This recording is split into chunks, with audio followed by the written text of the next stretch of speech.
Dear friends, அன்பின் வாழ்த்துக்கள். ஆண்டவரும் இரட்சகருமாகிய இயேசு கிறிஸ்துவின் இனிய நாமத்திலே உங்களை வாழ்த்துகிறேன். அப்போஸ்தலனாகிய பரிசுத்த பவுல் கொரிந்து சபைக்கு எழுதின 1 கடிதத்தின் 3 அதிகாரம் 6வது வசனத்தில் ஆவிக்குரிய முதிர்ச்சி அடைந்தவர்களுடைய நிலை எப்படி இருக்கும் அப்படிங்கிறத கற்றுக் கொடுக்கிற பகுதியை நாம் தியானிக்கிறோம். நான் நட்டேன், அப்பல்லோ நீர் பாய்ச்சினான், தேவனே விளையச் செய்தார். இன்றைக்கு ஊழிய பாதையில் ஈடுபடுகிற, நம்மை வழிநடத்துகிற ஊழியர்களை நாம் கனப்படுத்த வேண்டும். அதே நேரத்தில் மகிமைப்படுத்தப்பட வேண்டியவர் ஆண்டவராகிய இயேசு கிறிஸ்து, திருத்துவ தெய்வம். இந்த ஒரு டாக்டரினை சரியாக புரிஞ்சுக்கணும். அதை புரியாதபடி இருக்கும் பொழுது என்ன நடக்குதுன்னா, கர்த்தரை மகிமைப்படுத்துவதற்கு பதிலாக மனிதர்களை உயர்த்தி கொண்டாடுகின்ற ஒரு தவறான காரியங்கள் திருச்சபைகளிலே நடக்கிறதை பார்க்கிறோம். அதை தான் அவர் சொல்கிறார். அன்றைக்கும் அதே பிரச்சனை கொரிந்து சபையில் இருந்துச்சு. நான் பவுலை சேர்ந்தவன், நான் பேதுருவை சேர்ந்தவன், நான் அப்பல்லோவை சேர்ந்தவன் என்று சொல்லி தங்களுக்குள்ளே ஊழியர்களின் அடிப்படையிலே பிரிவுகளை உண்டாக்கி கொண்டார்கள். காரணம், அவர்கள் பால் உண்ணுகிற குழந்தையைப் போல இருந்தார்களே ஒழிய ஸ்பிரிச்சுவல் மெச்சூரிட்டி இல்லைங்கிறத தான் அவர் சொல்லுகிறார். ரட்சிக்கப்பட்ட அந்த மனிதர்களுக்குள்ளே 2 நிலைகள் காணப்படுகிறது.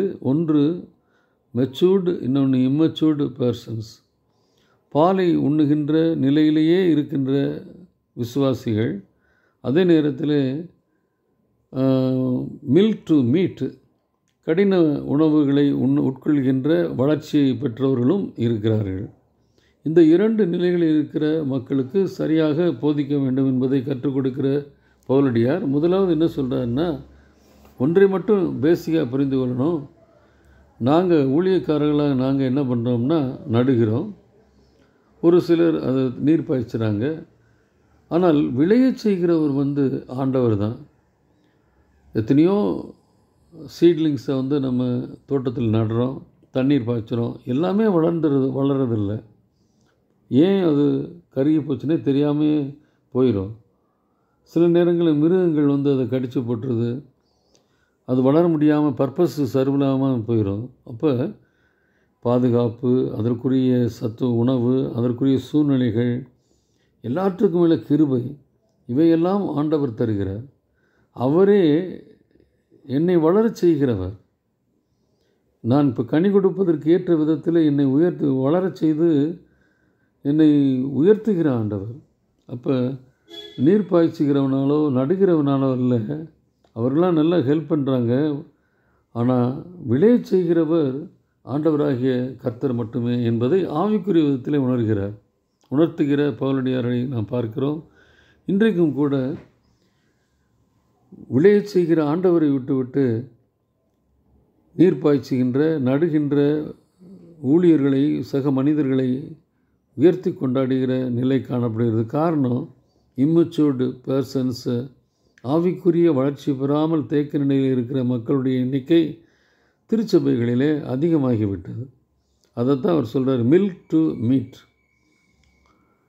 பால் உண்ணுகிற நிலையிலிருந்து திட உணவு உட்கொள்ளுகிற ஒரு குழந்தை வளர்வது போல ஆவிக்குரிய விதத்திலையும் விசுவாசிகள் வளர வேண்டும் என்பதை கற்றுக் கொடுத்துக்கிறார். தொடர்ந்து நம்ம தியானிப்போம். இதுக்கு பேசிக் வேர்ட் ஆஃப் காட். இந்த வேர்ட் ஆஃப் காட்டை சொல்லும் பொழுது 1 பேதுரு 2 அதிகாரம் 2வது வசனத்தில் மில்க்குக்கு ஓமையாக சொல்கிறாங்க. மத்திய 4:4 அப்பத்துக்கு, பிரெட்டுக்கு ஓமையாக சொல்கிறாங்க.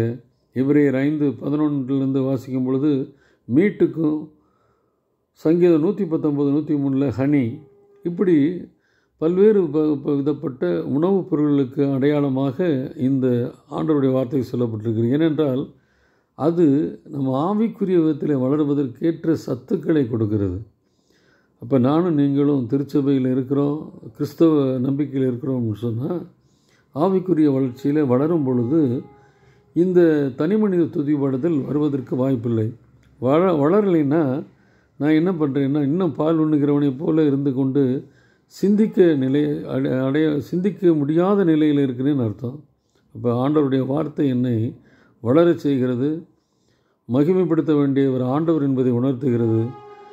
இப்படிப்பட்ட ஒரு நிலைக்குள்ளே வளர்ந்து சரியான விதத்திலே நான் கர்த்தரை ஆராதிப்பதற்கு கர்த்தர் தாமே நமக்கு இன்றைக்கு கிருபை செய்வராக.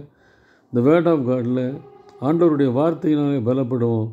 ஆண்டவர் வனாந்திரத்தில் இருந்தாலும் அது வறட்சியான இடமாக இருந்தாலும் சரி, அவருக்குள்ளே வறட்சி இல்லை. ஏன்னா அவருக்குள்ள வார்த்தைகள் நிரம்பி இருந்தது. அதனால் வனாந்திரத்தில் இருந்தாலும் சரி, பட்டணத்துக்குள்ளே இருந்தாலும் சரி, சத்துருவானவன் அந்த வார்த்தையை கொண்டு முறியடித்தார் என்பது நமக்கு முன்னுதாரணம். இன்றைக்கு நானும் நீங்களும் அந்த வார்த்தையை கொண்டு நாம் தெளிவாகி கொண்டு மனிதர்களை பிரியப்படுத்தாதபடி, மனிதர்களை துதிபடாதபடி ஆண்டவரை மகிமைப்படுத்துவோம். ஆவிக்குரிய விதத்திலே வளர்ந்து பெறுகிறோம். கர்த்தர் தாமே நம்மை ஆசீர்வதிப்பாராக.